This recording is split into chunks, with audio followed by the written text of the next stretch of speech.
Tesla eventually resolved its trademark dispute in China, but by then, the business was already moving. Showrooms were being prepared, operations were already being built, money was going into the market, and trademark control was still being resolved. In other words, the order was simple: commit first, control later. And that is when a trademark problem can become much more than a legal problem. It can become a business pressure problem. So how did Tesla get there?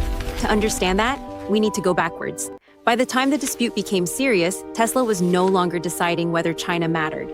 China entry was already underway, and every commercial commitment changed the problem.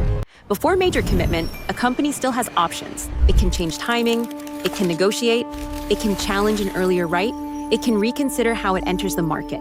But after significant investment, waiting starts to have a price.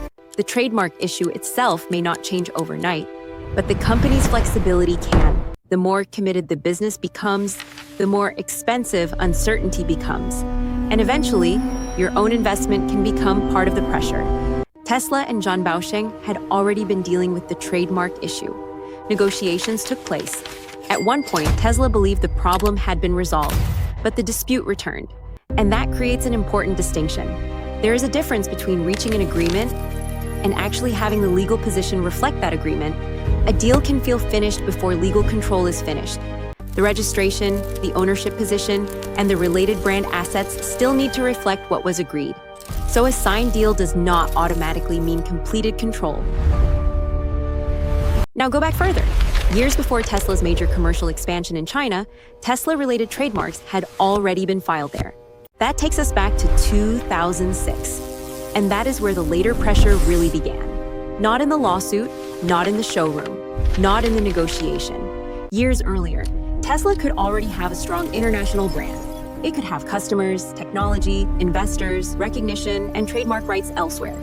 But none of that automatically answered one separate question: who controlled the relevant trademark rights in China? The commercial consequences appeared later. The vulnerability existed earlier. The risk begins early. The cost appears later. Now run the story forward. An earlier China filing exists. Tesla prepares to enter the market. Commercial investment begins. Negotiations follow.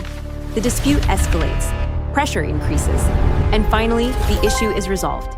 The important part is the order. Commercial commitment kept increasing while trademark control was still being resolved. That is what turned uncertainty into pressure. The dispute was ultimately resolved in 2014, but the outcome is often oversimplified.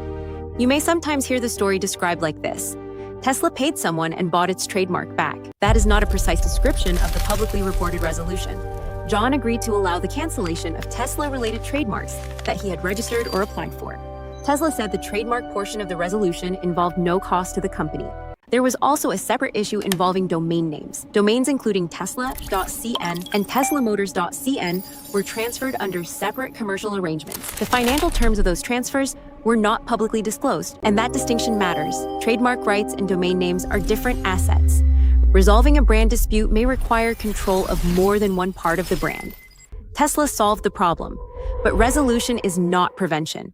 Tesla had legal resources, it had negotiating capacity, and it had the ability to absorb uncertainty while the dispute was being managed. Many foreign small and medium-sized companies do not have the same flexibility. Imagine discovering the same problem 6 weeks before launch. Your inventory is ready. Your packaging already carries the brand. Your distributor is prepared. Your marketing has started, and the launch date has already been announced. Now every option has a cost. Delay costs money. Rebranding costs money. Challenging the earlier mark costs money. And negotiating quickly may mean negotiating under pressure. At that point, the most dangerous fact may not be the trademark problem itself. It may be everything the company has already committed. The investment becomes the pressure. So what should a foreign company do differently? First, do not allow major commercial commitment to begin before the trademark position is understood. Companies often think, we'll deal with the trademark once the China launch becomes real. But by then, suppliers may already be involved. Packaging may already be in production. Distribution may already be arranged. Marketing may already be moving. The trademark timeline should run ahead of the market and see. Know before you commit. Second, do not confuse registration with control. A trademark certificate can create confidence. But one registration may not mean the company controls the full brand. The English name may be protected. But what about the Chinese language name? What about important domain names? What about the goods and services that actually generate revenue? So instead of asking, do we have a trademark? Ask a more useful question. What parts of the brand do we still not control?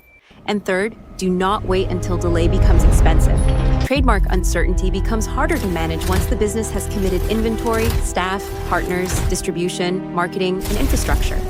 Every additional commitment increases the cost of waiting. And once waiting becomes expensive, the company may start making decisions because it has to, not because those decisions are strategically best. Do not let commercial pressure decide the trademark strategy. The Tesla case can be reduced to one dangerous sequence: commitment, uncertainty, pressure, correction. First, the business commits. Then the unresolved trademark becomes urgent. Then delay becomes expensive. Then correction happens under pressure. The deeper mistake is not simply filing one form too late, it is allowing the business to move faster than control of the brand. So reverse the order. Before major investment, verify the trademark position, verify the names the market will actually use, verify the scope, verify the owner, and verify whether any unresolved rights still remain. Then let the business move. Not commit first, control later. Reverse it. Control first, commit second. That is the real lesson from the Tesla dispute. The risk begins early, the cost appears later, and commitment can turn uncertainty into pressure. Do not build the business first and solve control later. Control first, commit second. In the next video, we'll look at what it actually costs to register a trademark in China and why the official filing fee may be one of the smallest cost companies should be thinking about. Subscribe for practical China trademark guidance for foreign companies and for the international lawyers and trademark professionals who advise them. This video provides general educational information and should not be treated as legal advice for any specific trademark, portfolio, transaction, or dispute.